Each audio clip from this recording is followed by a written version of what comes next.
Hello and welcome back. We are so glad you could join us today. We are, and today we're focusing on something I think almost every single English learner deals with. Absolutely. It's building that real actionable confidence when you're speaking English. That's right. Because if you're a learner, and it doesn't matter if you've been studying for 6 months or, 6 years, you know this feeling. Oh, definitely. You have the perfect words ready in your mind, you know the grammar, but then when it's time to actually speak, Everything just it freezes. freezes. The Yeah. perfect sentence just vanishes. Okay, so let's unpack this because it's such a common problem and it stops so many people from actually using the language they've worked so hard to learn. Hmm. Our mission today is pretty clear. We're going to explore some really solid strategies to help you feel more comfortable, more powerful, and just self-assured when you're speaking English. No matter the situation, we've Yeah. really put together a whole toolkit of knowledge for you. And we really need to tackle that feeling of hesitation. Yes, that's the silent enemy of fluency, isn't it? I mean, think about this scenario. It's so relatable. Okay. Imagine you're standing at a busy train station. A tourist comes up to you and asks, where's the biggest museum? And you know the answer. Perfectly. You could draw them a map. Exactly. But suddenly your mind is just racing, and not about the directions. It's about the grammar. Right. Should I say is or are? Did I use the right preposition? All of that. And because of that fear, that one tiny potential mistake, you just stay silent. You avoid the whole thing. That moment is so powerful. And it really shows that it's often not about a lack of knowledge. It's about the fear of the mistake itself. You had the information. The confidence was the missing piece. So what's our roadmap for this deep dive into confidence? Well, first, we're going to define what real confidence actually looks like. And, it's probably a lot simpler than you think. Okay. It's definitely not about being perfect. Then we'll spend some time identifying the common fears, the mental roadblocks that stop you from speaking. Because understanding the roadblock is the first step to removing it, right? It has to be. And then finally, we'll share simple, practical, daily actions you can start taking right now. I mean, even today. Mm-hmm. To build your speaking power immediately. And I want everyone to remember this one thing. What's that? Confidence is a skill. You build it. Like learning to cook or ride a bike. It's not some gift that people are just born with. That is such an important distinction. It's a skill that grows stronger with every little action you take. Exactly. So let's start building that skill right now. Okay, so before we jump into the strategies, we have to talk about what confidence is and maybe what it is not. Yes, because there's a huge misunderstanding here. A lot of learners think a confident person is, the loudest person in the room. Or the person who's never afraid, who knows every single word. Exactly. But if someone talks constantly, that doesn't automatically mean they're confident. Sometimes. Well, sometimes they're just hiding that they feel unsure. Overcompensating? Right. So let's get a simple definition we can work with. Confidence, for speaking English, is just being comfortable with yourself. Okay. It's trusting your ability to communicate your message. Even if, a mistake happens, it's knowing you'll be okay. That internal trust, that's the real foundation. It means you're calm enough to focus on the listener, not on checking your own grammar every second. And you can see this trust in certain key behaviors. Mm-hmm. They're actually very simple to spot and to practice. Okay, so let's break down some of those traits. Let's do it. There are 7 we can look at. The first, and maybe the most powerful one, is taking risks. Mm-hmm. Confident speakers try new things. They don't wait until they're perfect before they try to use a new word or a new tense. Because if you wait for perfect, you'll be waiting forever. You'll never start. Never. They step outside of their comfortable routine, Mhm. They don't just stick to the simple phrases they know are 100% correct. Right. We can call that your well-lit path. I love that. The well-lit path. It's safe, sure, but you never discover anything new on it. And a confident speaker knows that growth happens when you step off that path, right? Exactly. They step into the shadows a little bit, even if it's just with one new phrase, because they know that's where the real learning happens. But doesn't taking a risk like that just cause more anxiety? I mean, if you're already worried about mistakes, why would you push yourself to make more? That is a really important question, and here's why it's beneficial. Confidence comes from evidence. Evidence? What do you mean? When you stay on that well-lit path, you never get any proof that you can handle a challenge. But when you take a small risk, like asking a question you've never asked before, And you survive. and you survive, your brain records that. It says, okay, I did something a little hard and I was fine.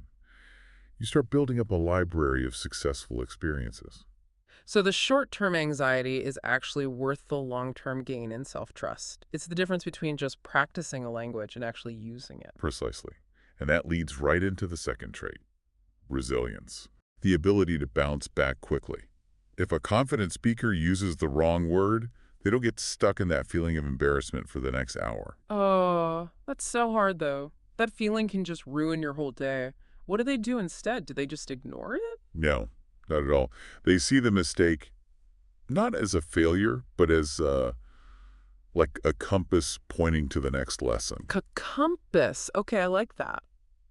A compass shows you where to go next. The mistake just shows you what you need to learn next. They may think, I used went instead of gone there, and then they just move on.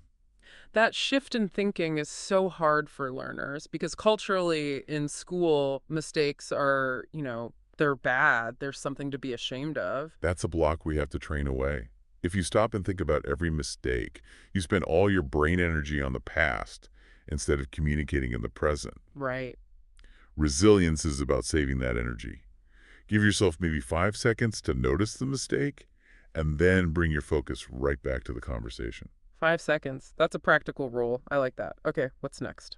The third trait is super simple, but so powerful. It's accepting praise. Yes. Confident speakers just say thank you when someone compliments their English. They don't immediately say, oh no, my English is terrible. I see this all the time. Someone will say, wow, your English is really good. And the learner's first reaction is, no, it's so bad. I make so many mistakes. Why is that so harmful? Because when you do that, you're telling your own brain that the compliment is wrong. You're weakening your own self-trust. So just a simple thank you actually reinforces the idea that you're a capable speaker. Exactly. It's a small change with a huge impact. Okay, number 4 is decisiveness. Not overthinking. Right. Confident speakers don't second-guess every single word before they say it. That little voice inside your head. Wait, is that the right article? Is the word order correct? It can be paralyzing. It is. And if you're constantly pausing and correcting yourself, it breaks the whole flow of the conversation. It feels awkward for everyone. So it's better to prioritize momentum over perfection. Yes. Say the word. Keep moving. Fast, clear communication, even with a tiny mistake, is usually better than perfect, painfully slow communication. That makes sense. Okay, what's trait number 5? Setting boundaries. This is about being assertive in a healthy way. So if a situation makes you uncomfortable, Yes, like maybe someone is speaking way too fast, or the topic is too complex, you express your limits. but how does a learner do that without sounding rude? Because that's a big fear too. It's all about simple, direct phrasing. You can say, I'm sorry, could you speak a little slower, please? Or, that topic is a bit advanced for me. Could we talk about something else? So it's a sign of self-awareness, not weakness. You're just managing the conversation to help yourself succeed. Exactly. Okay, number 6 is authenticity. Just being yourself. Yes. Don't make up stories to impress people or try to use big fancy words you don't really know. Communicate with the English you have right now. I've seen learners try to fake an accent or use business words they don't understand, and as soon as the conversation goes off script, They freeze. It takes so much extra brain energy to pretend to be someone else. Being authentic is just. It's simpler. It lets you focus on your message. And the last one, number 7. This one often surprises people. It's attentive listening. Listening more than you speak. People assume confidence means you have to be the one talking all the time. But really, listening carefully shows respect, helps you understand, and it gives you time to think. It takes the pressure off. You don't have to perform immediately. Exactly. It shows you value the conversation itself, not just your chance to speak. Okay, so that's a really clear picture of what confidence looks like. Now, let's talk about what's holding people back. Yes, time for a self-check. We need to identify the habits that might be, secretly draining your confidence. And the biggest one, according to just about every source we looked at, is the fear of judgment. That constant worry. Will people laugh at me? Will they think my grammar is bad? It's natural, of course, we're social creatures, but that fear is usually so much bigger in our own heads than it is in reality, isn't it? So much bigger. Most people, especially native speakers, are just impressed that you're trying. They're focused on your message, not on finding your mistakes. Right. I mean, think about it. If you hear someone speaking your native language with an accent, you don't criticize them. No, you're usually just happy to help them. Exactly. Hmm. And that's generally what's happening when you speak English. But if you're too worried about what others think, you're not communicating anymore. You're performing. And performing is stressful. And stress makes it harder to remember the words you already know. We also see this fear show up in physical ways, like certain habits. Yes, two really common ones are avoiding eye contact and speaking too quietly. hmm When you look at the floor, you're sending a signal to the other person and to yourself that you're nervous or unsure. It becomes a cycle, doesn't it? You feel nervous, so you look away, which makes you feel even more nervous. And speaking quietly, it's like trying to hide your mistakes by making less noise. But what it actually does is make you harder to understand, which makes you sound less sure of yourself. So the immediate fix is just volume. Say it clearly, even if you make a mistake. Yes, it communicates that you believe in what you're saying. Uh-huh. And then beyond the physical stuff, there's the mental overload. Overthinking and hesitation. Right. Overthinking is when you replay conversations in your head hours later, thinking about all the things you wish you'd said differently. Oh, I should have used that other word, or why didn't I remember that idiom? And all that mental energy is just wasted. It's gone. It just makes you more afraid of the next conversation. And that overthinking directly causes the next problem, which is hesitation. That constant stopping before you speak because you're afraid of a flaw. You're training your brain that speaking English means stopping and feeling afraid. And that habit is maybe the single biggest block to becoming fluent. So if you recognize these signs in yourself, don't panic. Just noticing them is the first step. It's power. And now we can talk about the foundation for changing it, which all starts in your mind. Yes, because confidence is a skill.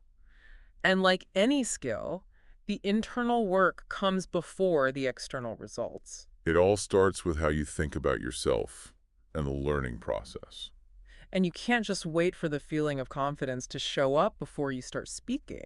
No, you have to take action first to build the evidence that creates the confidence. So what's the first big mindset shift? Progress over perfection. You do not need to be perfect to be confident. Actually, if you're trying to be perfect, you'll never feel confident. That's a huge one for learners. They think I can be confident when I stop making mistakes. But even native speakers make mistakes. All the time. So the goal isn't to be flawless. The goal is to get, say, 1% better every day. Small, tiny gains. We're not trying to jump to the top of the building. We're just trying to climb the stairs one step at a time. I love that metaphor. Climbing stairs, you're not focused on the top floor, just the very next step. Exactly. Maybe today's step is learning one new word, and tomorrow's is having one short conversation. It's achievable. And if you see it that way, a mistake isn't falling down. It's just you stumble on a step, but you're still moving up. Yes. Mistakes are proof that you're trying. They're a necessary part of climbing those stairs. Yeah. Okay, the second mindset shift is about positive self-talk. Flipping the script. You have to be your own supportive coach.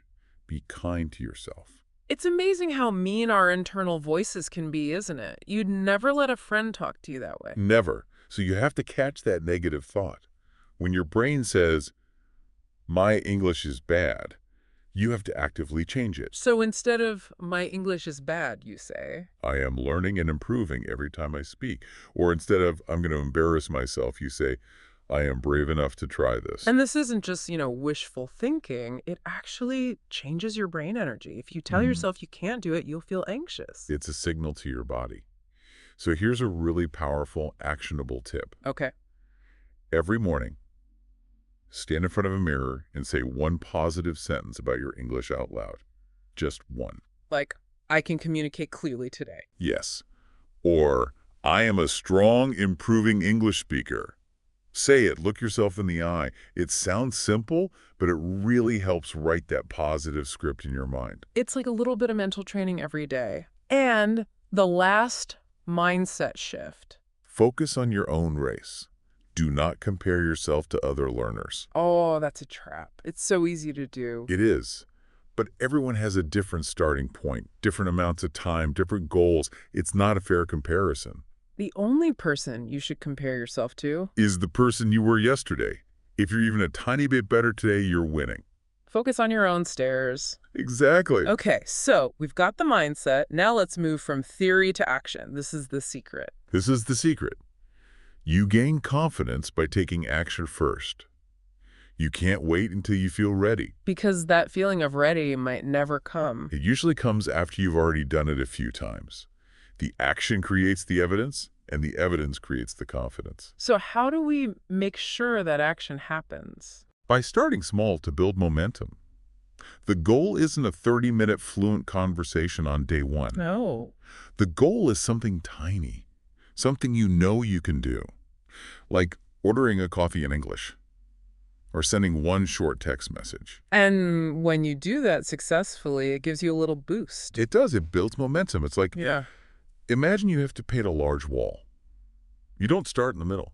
No, you start in a small corner. You start with a small, manageable corner, and once that corner is done, you have visible proof of your progress. It gives you the drive to do the next corner. So you collect all these tiny successes, these painted corners, and your brain starts to believe, hey, I can do this. Exactly. It doesn't seem like a huge mountain anymore. It just seems like a normal thing you do. Okay, that's a great strategy. What's the second one? Controlled exposure. This means you gradually increase the challenge in a safe way. Facing the fear, but step by step. It trains your brain that the scary situation is actually okay. So let's define the steps. Step 1. Talk to yourself in English. Zero pressure. You're the only one listening. Just describe your morning out loud. I am making coffee, I am looking for the sugar, that kind of thing. Exactly. Step 2. Text a friend in English. Or send a short voice message. The pressure is still super low. You have time to check your words. Right. And then step 3 is where you involve another person. Step 3. Speak in a low-pressure setting. A language exchange group, a class with a patient teacher, someplace where learning is the goal, not perfection. So you're building up the challenge slowly, replacing the fear with familiarity. You got it. Okay, third strategy, the power of body language. I find this one fascinating. The idea that how you hold your body can change how you feel inside. It's true. If you're slouching, looking down, your body's sending a nervous signal to your brain. And your brain listens. So we encourage you to try the strong stance. It's simple. Stand or sit up straight. Shoulders back. Take one deep, slow breath before you speak. Make eye contact. And, a little smile helps. You don't have to look like a superhero, just a simple posture check. But that simple check makes you look and feel more self-assured. It projects control. Even if you're a little nervous inside, your body's telling your brain, we've got this. Okay, and the final strategy in this section. Choosing your environment. This is so important. It's very hard to build confidence if you're surrounded by people who criticize you. Right. You need to be intentional about where you practice. Find people who lift you up. Friends, mentors, groups who celebrate your effort, not just your perfect sentences. If someone is constantly interrupting to correct every tiny mistake, it just kills your motivation. It does. So find people who value communication. And if you don't have that group yet, remember the lesson on mindset.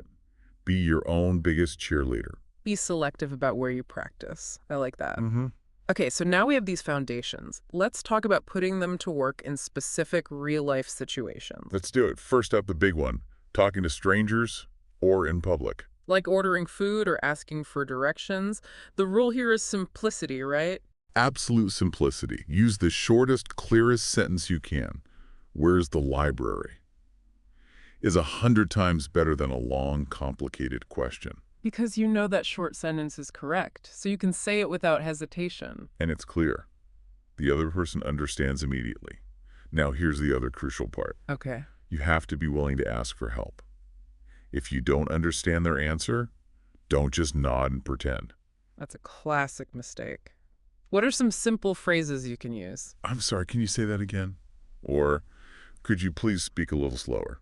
And most people are happy to help, right? Almost always. Asking for clarity is a sign of a good communicator, not a weakness. You're managing the conversation. Okay, what about the next situation? Group conversations. Ah, yes.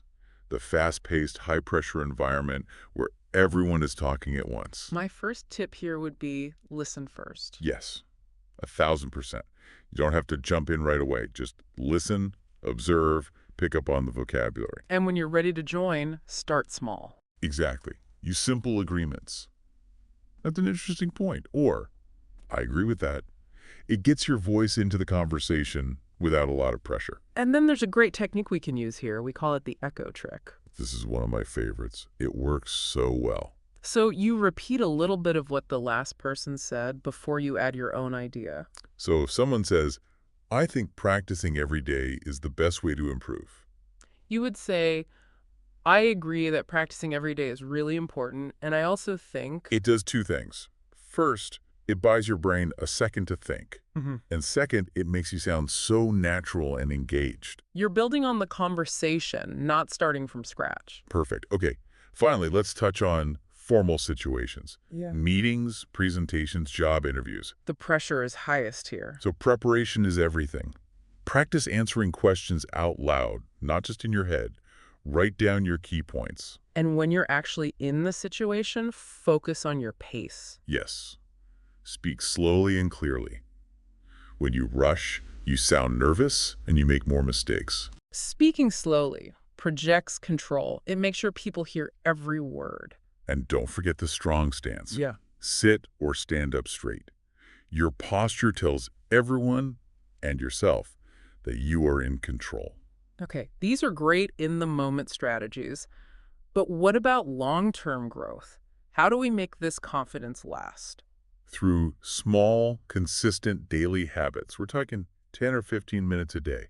That's it. But those few minutes done every day are what really transform your speaking ability over time. And these 4 habits we're going to share are great because you don't need a partner. They cost nothing. And they get you used to the sound of your own voice speaking English. So, habit 1. Talk to yourself. Describe your day out loud. When you're making breakfast, just say what you're doing. I am pouring coffee. I need sugar. Exactly.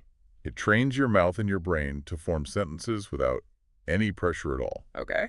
Habit 2. Shadowing. This is a fantastic one for rhythm and pronunciation. So you listen to a native speaker on a podcast, maybe, and you repeat what they say almost at the same time, like an echo. Right. You're not focused so much on the meaning, but on the sound, the speed, the intonation. It helps you sound so much more natural. It trains the musicality of the language. I like that. What's habit 3? Reading out loud. Just take any English text and read it aloud for 10 minutes. This is like physical training for your mouth, right? It is. It gets your mouth muscles used to making English sounds. And if you stumble on a word, stop, say it correctly 3 times, and then keep going. Simple, effective training. And the last one, habit 4. Record yourself. Use your phone. You can record yourself talking to yourself or reading out loud. And then the hard part, you listen back. It could feel a little uncomfortable at first, for sure, but when you listen back over weeks and months, you will hear undeniable proof of your progress. And that proof is a massive confidence booster. It really is. And remember, consistency is everything. 5 minutes every single day is so much better than 2 hours once a month. Okay, that was a lot of really helpful practical advice. It was. So now let's take a quick word tour and review 5 of the most important words we used today. A perfect way to make sure these new words stick will keep the definitions super simple. First word from that train station story was hesitation. Right. Hesitation is that pause you take before you say something because you feel nervous or unsure. For example, I felt a lot of hesitation before speaking, but then I took a deep breath and did it. Perfect. Next word for bouncing back from mistakes. Resilience. Resilience is your ability to recover quickly when something difficult happens. You make a mistake, you move on fast. So you could say she showed great resilience by continuing the conversation after she used the wrong word. Exactly. Our third word was assertive. Being assertive means you are direct and clear about what you need, but in a polite way. For example, you need to be assertive and ask people to speak slower if you can't understand them. Makes sense. Number 4 was momentum. Momentum is that force or energy that keeps you going. When you have a small success, it builds momentum for bigger ones. Like ordering coffee in English gave me the momentum I needed to try a longer conversation. Perfect. And finally, the big goal we're all working towards, fluency. Fluency just means being able to speak a language easily and naturally so people can understand you without any trouble. A good sentence would be, my goal is to achieve enough fluency to talk comfortably with my coworkers. Great. Yeah, That word tour really helps to lock in the learning. I agree. And that really was a complete toolkit for building your speaking confidence. Absolutely. And I think the main lesson, the big idea from all of this is that confidence isn't something you just wait for. No, it's something you earn.